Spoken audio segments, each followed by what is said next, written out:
Doutor Inácio Cano irá falar sobre as mortes decorrentes de intervenção policial. Boa tarde a todos e todas. Eu agradeço o convite para estar aqui hoje e parabenizo os organizadores do Ministério Público por fazer essa rodada de trocas e apresentações. A gente critica muito que o sistema de justiça criminal é muito voltado para si mesmo, mas nós temos aqui uma mesa com vários sociólogos subversivos que mostra claramente uma disposição a se abrir para outros setores da sociedade. Então, vou falar brevemente sobre mortes decorrentes de intervenção policial no Brasil. Esses são os dados de 2015, que foram divulgados recentemente pelo Fórum Brasileiro de Segurança Pública, dados oficiais dos estados obtidos através da Lei de Acesso a Informações. Enfim, é isso que a gente faz, os cientistas sociais fazem para torturar as audiências, colocar números que ninguém pode enxergar, mas eu posso ajudar e ler alguns deles e dizer que nós temos uma taxa para o Brasil de 1,6 homicídios decorrentes de intervenção policial para cada 100 mil habitantes, que é uma taxa bastante elevada. É uma taxa superior ao conjunto de homicídios em alguns países. No Brasil, as polícias mataram oficialmente 3.146 pessoas em 2014 e 3.345 pessoas em 2015. Esse número é uma soma estimativa do número real, porque há alguns estados que não fornecem informação e porque há mortes decorrentes de intervenção policial que não são registradas como tais. Então, o número real está acima desse valor, que já é extremamente elevado. Entre os estados que estão aí, o valor mais alto da taxa é o Rio de Janeiro em 2014 e o segundo mais alto em 2015, sendo que o valor mais alto em 2015 corresponde ao Amapá, que é um estado cujas informações não são muito confiáveis. Então, também é uma comparação questionável, mas não há dúvida nenhuma que, no contexto brasileiro, o Rio de Janeiro e São Paulo são estados com um altíssimo nível de letalidade policial. Quando nós analisamos letalidade policial, nós vemos que ela se concentra, como eu estava dizendo, em alguns estados. Dentro dos estados, ela se concentra em alguns batalhões de polícia e dentro desses batalhões se concentra em alguns policiais. Então, o grau de concentração do fenômeno é muito elevado, o que, por um lado, é um dado negativo, mas, por outro lado, facilita a possibilidade de fazer políticas de prevenção, uma vez que a gente conhece que o fenômeno é concentrado. O uso da força policial pode ser representado através de um contínuo. Nesse contínuo, nós temos, num extremo, uso legítimo e tecnicamente adequado, ou seja, não havia nenhuma outra forma do que a força letal para preservar a vida do policial ou de terceiros. A seguir, temos casos de uso não ilegítimo, mas inadequado, que poderia ter sido resolvido com outro tipo de intervenção sem um resultado fatal, mas não houve crime, não houve a atuação ilegítima por parte da polícia.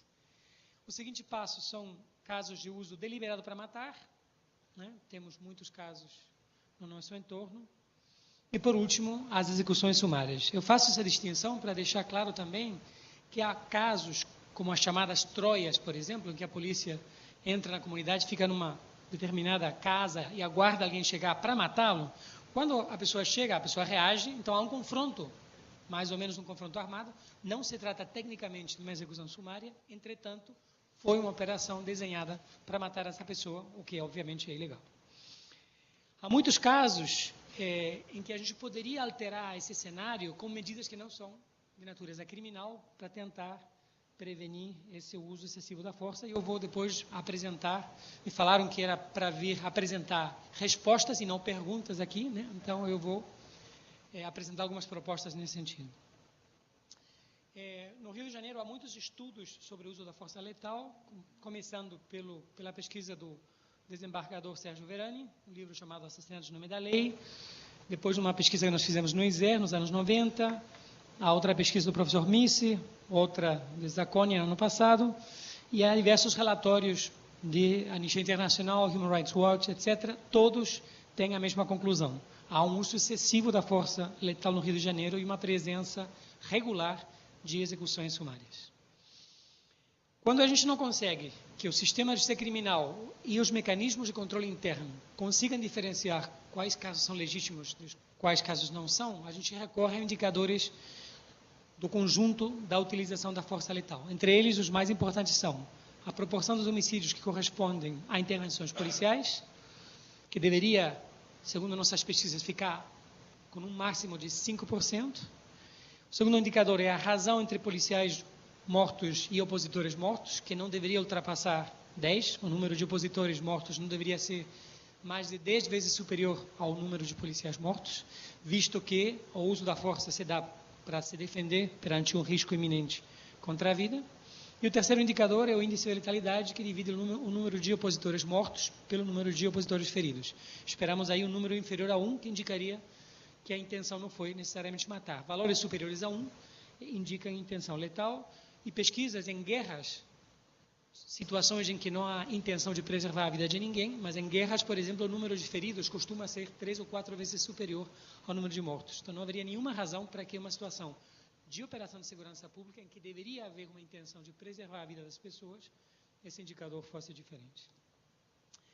Essa é uma tabela com a proporção dos homicídios dolosos por estado devidos à intervenção policial, com dados de 2014. Confesso que eu não tive tempo de atualizar para 2015. E nós vemos que há estados no Brasil onde essa proporção excede 10%. O Amapá, por exemplo, tem mais de 10%.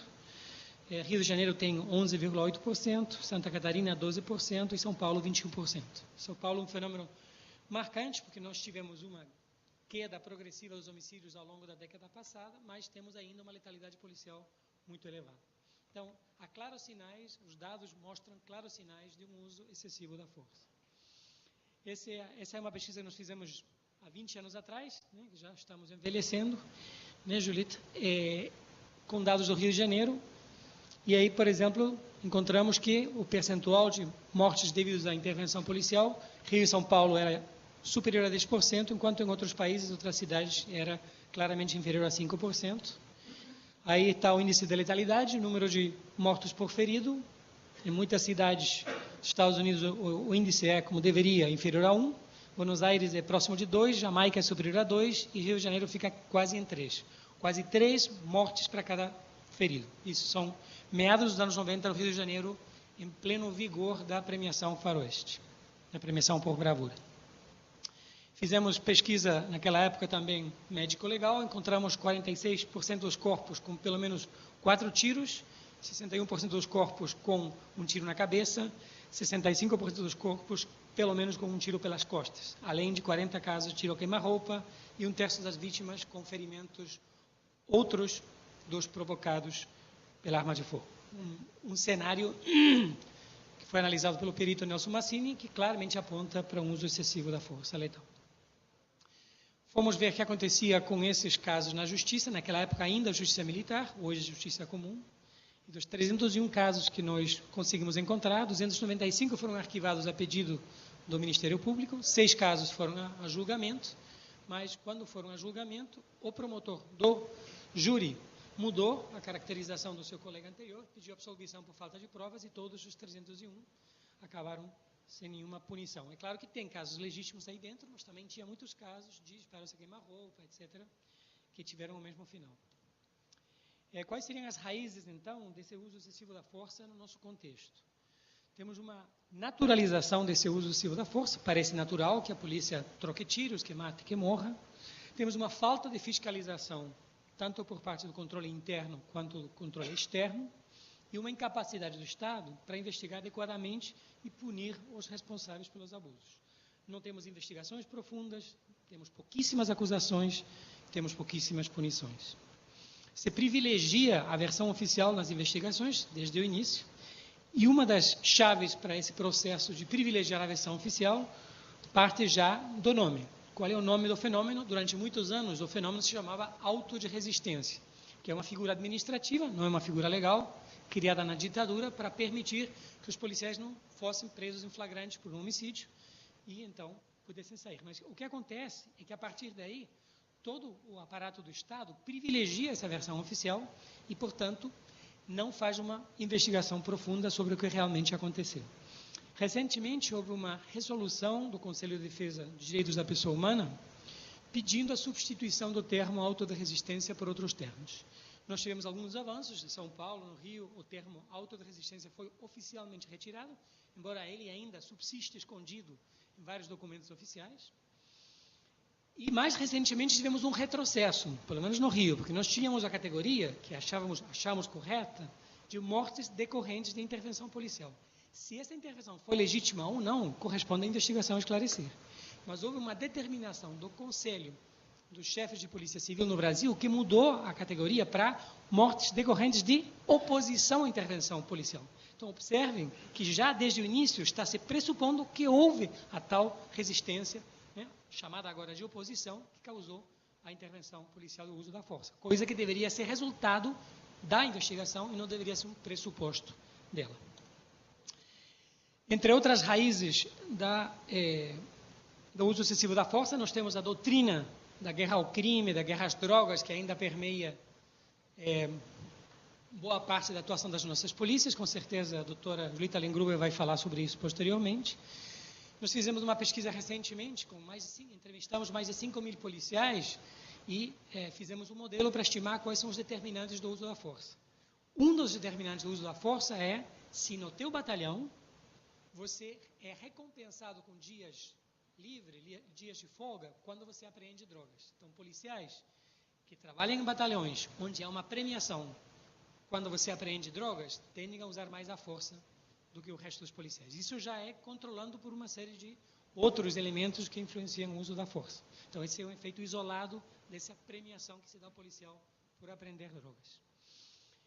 Uma pesquisa mais recente ainda, que nem sequer foi divulgada para a Senasp, mostrou que de 5% a 8% da variabilidade da letalidade policial entre os batalhões é devido à influência do comandante. Nós estimamos o peso do comandante na determinação desta letalidade e encontramos que de 5% a 8% mínimo desta letalidade é fruto do impacto do próprio comandante.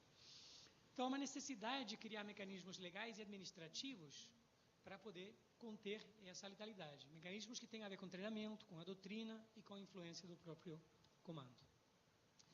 Entre as raízes ainda desse uso excessivo da força, obviamente está o fato de que nossas polícias, particularmente no Rio, trabalham num meio muito violento e estão expostas a níveis muito elevados de violência. Cria-se assim esse ethos do policial guerreiro, do policial que está lá para tentar derrotar o inimigo. Os níveis de estresse dos policiais são muito elevados. Na nossa pesquisa também ficou claro que altos níveis de estresse sofridos pelos policiais correlacionam com um maior uso da força. E também foi bastante interessante descobrir que a exposição do policial à violência na infância, na adolescência, era um dos determinantes do uso da força. Da mesma forma que ter visto colegas assassinados também era um elemento que estimulava o uso da força. Mais uma vez eu digo isso controlando pelos outros fatores, ou seja, é um modelo multivariado no qual a gente consegue estimar o peso de cada um desses fatores. Temos, obviamente, uma deficiência no treinamento e uma escassez também de equipamentos menos letais, que deveriam ser mais generalizados. Outra das raízes desse uso excessivo da força é um apoio social à política do extermínio. Então, não estamos lidando apenas com um problema institucional, mas estamos lidando também com um problema social. Várias pesquisas determinaram que de 40% a 50% das pessoas concordam com o bordão bandido bom é bandido morto. Ou seja, que há na sociedade uma expectativa e uma demanda para que a polícia exerça um papel punitivo que chega até a aplicação da pena de morte, entre aspas, nas ruas e nos becos. Há, portanto, uma espécie de conspiração de silêncio para não aplicar a lei a esses casos de uso abusivo da força, conspiração que, na minha opinião, abrange amplos setores sociais, a mídia, o Ministério Público, os setores do judiciário, que, de certa forma, colaboram para que esse uso da força possa se perpetuar. Entretanto, a polícia que mata é a mesma polícia que morre, né? E isso desencadeia ciclos de vingança. Então, muitos policiais são mortos no Rio de Janeiro. Em geral, eles não morrem em confronto direto durante o serviço, eles morrem na folga, ou quando fazem bico, ou quando são reconhecidos como policiais e imediatamente executados pelos criminosos. A barbárie que vai, a barbárie que volta.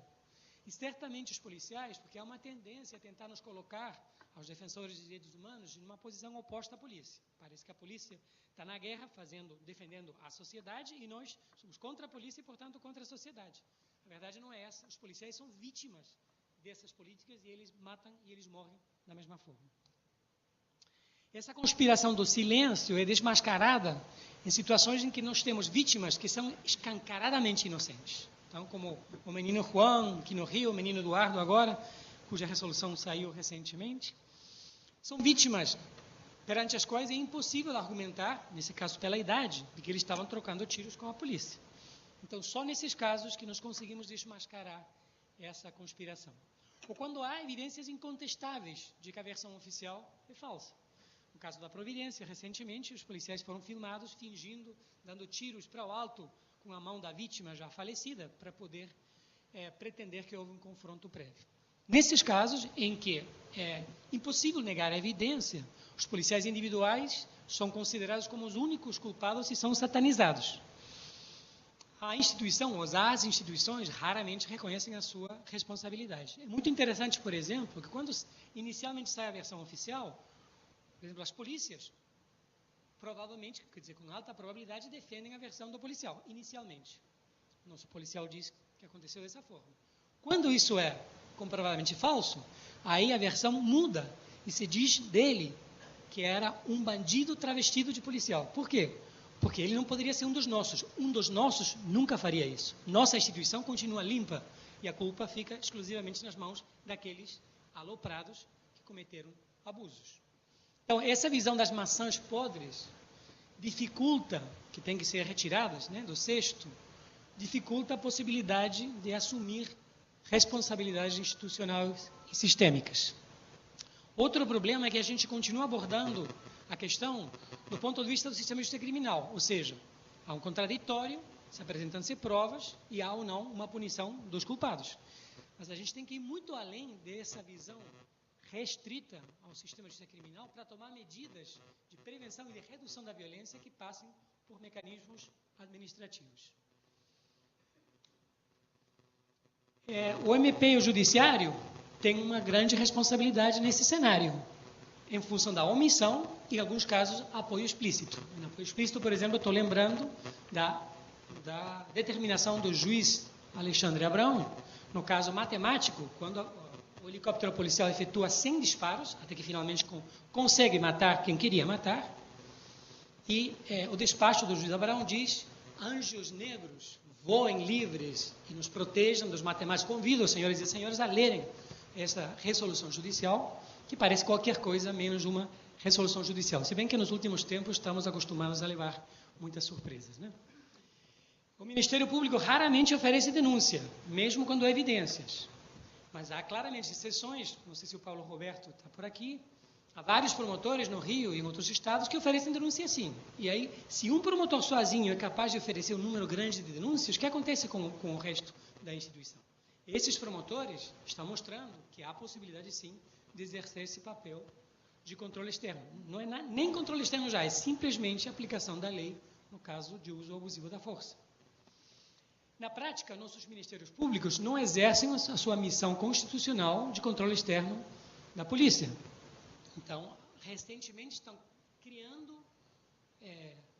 grupos de controle externo, grupos de segurança pública em vários dos MPs, que são bem-vindos, mas que ainda tem muito caminho pela frente. Houve um TAC aqui no Rio, em 2015, em que o Ministério Público ofereceu como contrapartida a criação do grupo de controle externo, contrapartida ao Executivo.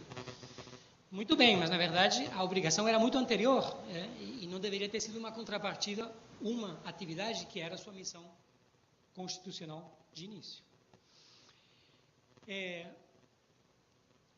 Outra coisa interessante é que a gente deveria criar metas de redução da letalidade policial.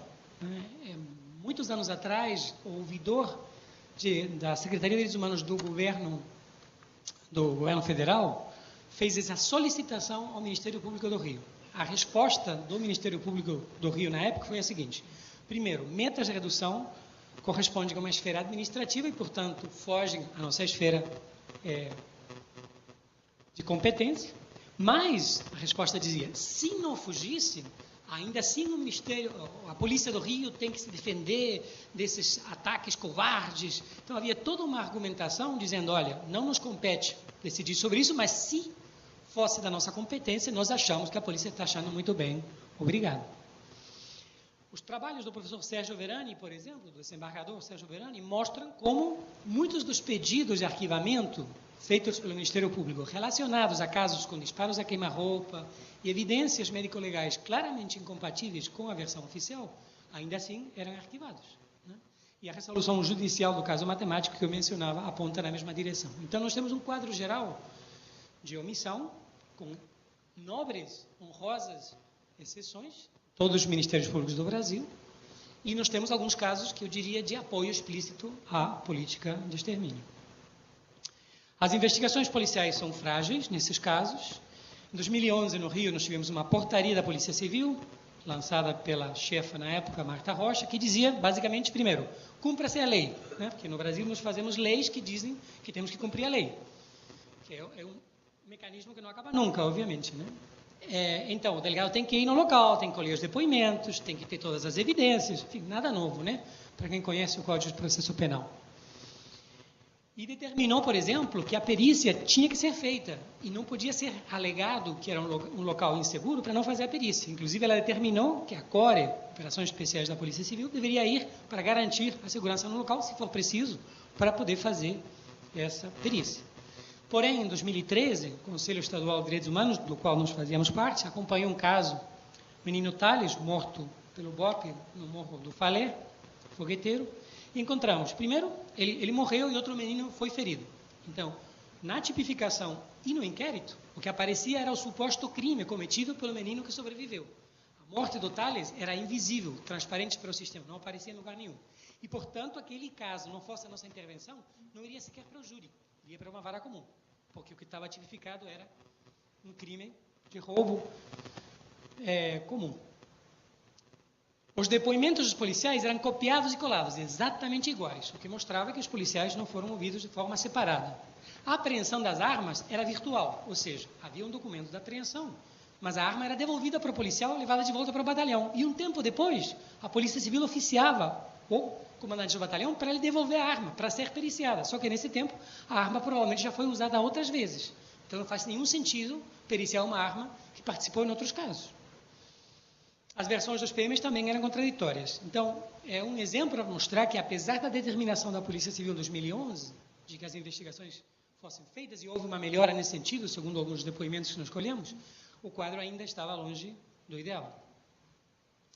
Que proposta nós podemos fazer para colaborar nesse espírito de melhoras?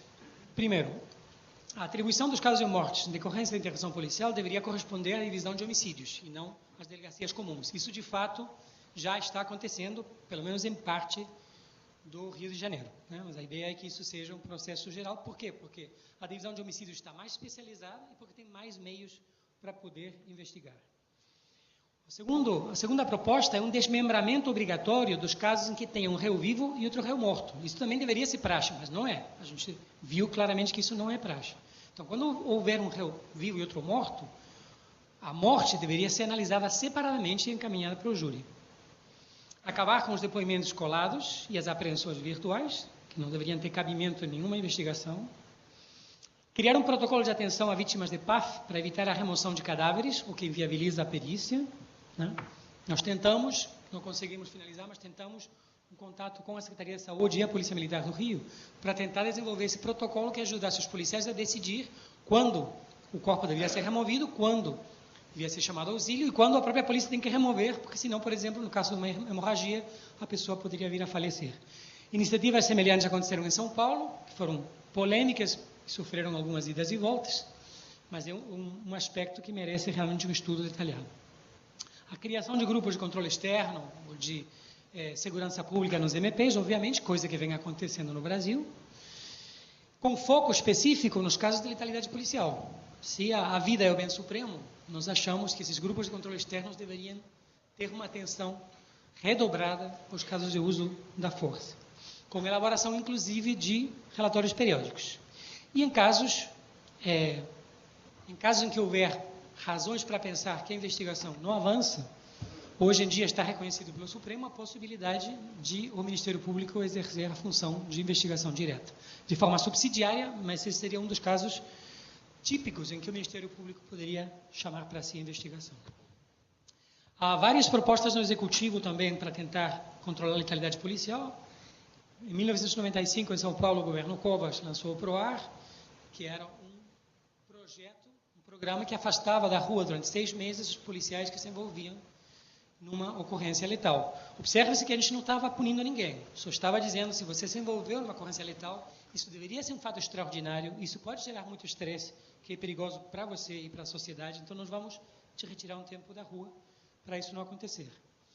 Houve também em São Paulo comissões de letalidade, que analisavam cada caso, para extrair lições para o treinamento, para a doutrina. De novo, não é um mecanismo punitivo, é um mecanismo administrativo. O que nós propomos é que essas comissões da legalidade tenham participação da sociedade civil, né? E que se analise conjuntamente casos de policiais mortos e de civis mortos, para prevenir simultaneamente a letalidade policial e a vitimização policial. Outra proposta é a elaboração pelo Executivo de um relatório anual da letalidade policial, como acontecia em Minas durante muitos anos. Esses relatórios continham um ranking dos batalhões e delegacias com maior uso da força e geravam, portanto, uma pressão em relação aos comandantes para explicar por que a letalidade era tão elevada no seu batalhão. Um passo a mais seria a criação de metas explícitas de redução da letalidade policial e, quando isso não houver, pelo menos a inclusão das mortes pela polícia no indicador das metas policiais. Aqui no Rio isso teve um grande impacto. Em São Paulo, infelizmente, os colegas não conseguiram que as mortes pela polícia integrassem a meta de redução da letalidade violenta do Estado. Também estamos pedindo a incorporação da Portaria Federal sobre o Uso da Força, 2010, 31 de dezembro, nas instruções normativas das polícias estaduais. Algumas já o fizeram, outras não fizeram, outras dizem que o fizeram, mas não sabemos como. Então, deveria ser uma norma que esses princípios da portaria fossem incorporados na normativa interna de todas as polícias do Brasil. Outra proposta é mudar o protocolo de uso de armas para os helicópteros. Nós tentamos isso no Conselho de Direitos Humanos, não conseguimos ainda, mas nós achamos que helicóptero é um objeto, uma ferramenta para acompanhar, né, criminosos em fuga e não para trocar tiros, como acontece no Rio de Janeiro, com consequências extremamente arriscadas para os próprios policiais e para a sociedade. Outra proposta era a obrigação de acautelar armas privadas quando o policial sai para trabalhar na rua, de forma que ele não trabalhe nunca na rua com uma arma que seja diferente da arma oficial. E, obviamente, a melhora no treinamento e a maior disponibilidade de armas não letais. O ano passado, antepassado, nós fizemos um trabalho junto com a Polícia Militar do Rio de Janeiro, o coronel, na época, Carvalho está aqui presente, o coronel Ibis, tentando criar um índice de aptidão para o uso da força policial para detectar casos de consumo de munição acima do esperado.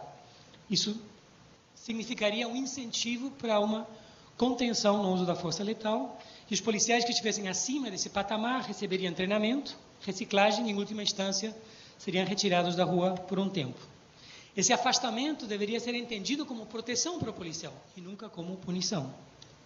Nós fizemos uma fórmula que o deputado Bolsonaro achou que era uma fórmula absurda, né, para calcular o consumo de munição esperado. Essa fórmula leva em consideração o consumo bruto, obviamente, o nível de violência na área onde o policial trabalha e o tipo de função que o policial desempenha, porque não cabe esperar o mesmo uso da força de um policial que integra um GAT, um grupo de apoio tático, que um policial que está patrulhando de bicicleta em Ipanema. Então, essa era uma forma de controlar a violência no entorno e o tipo de função exercida, para a partir daí poder determinar se o uso da força realizado foi ou não excessivo. Com esse índice, nós encontramos que aproximadamente 1,6% de todos os policiais estavam acima do valor, o que era um número que nós achávamos viável para poder adotar medidas administrativas, porque não implicaria o esvaziamento da polícia em geral, porque não podemos tirar das ruas 40% do contingente.